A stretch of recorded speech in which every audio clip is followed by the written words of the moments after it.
স্বরাষ্ট্র মন্ত্রণালয় থেকে সরিয়ে অন্তর্বর্তীকালীন সরকারের বস্ত্র ও পাট মন্ত্রণালয়ের উপদেষ্টা করা হয়েছে ব্রিগেডিয়ার জেনারেল অবসরপ্রাপ্ত এম সাখাওয়াত হোসেনকে। এর প্রতিক্রিয়ায় তিনি জানিয়েছেন, কাজ করতে পারলে করবেন, আর না হয় অপারগ হলে তিনি দায়িত্ব ছেড়ে দেবেন।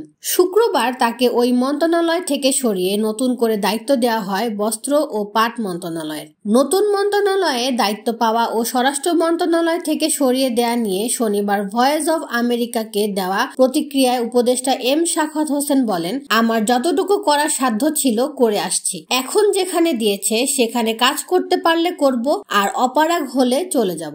গত ৮ আগস্ট অন্তর্বর্তীকালীন সরকারের স্বরাষ্ট্র উপদেষ্টা শপথ নেন সাখাওয়াত হোসেন। পরে ১২ আগস্ট স্বরাষ্ট্র মন্ত্রণালয়ের সভাকক্ষে সাংবাদিকদের সঙ্গে কথা বলার সময় তিনি আওয়ামী লীগকে নতুন মুখ নিয়ে দল গোছানোর পরামর্শ দেন। ভারতে থাকা সাবেক প্রধানমন্ত্রী শেখ হাসিনাকে দেশে ফেরারও পরামর্শ দেন এই উপদেষ্টা। তার এই বক্তব্যের প্রতিবাদ জানায় কোটা সংস্কার আন্দোলনকে কেন্দ্র করে গড়ে ওঠা বৈষম্য বিরোধী ছাত্র আন্দোলন। বিএনপির সহযোগী সংগঠন অন্তর্বর্তীকালীন সরকারের উপদেষ্টা সাখাওয়াত হোসেনের পদত্যাগের দাবিতে বিক্ষোভ মিছিল করে।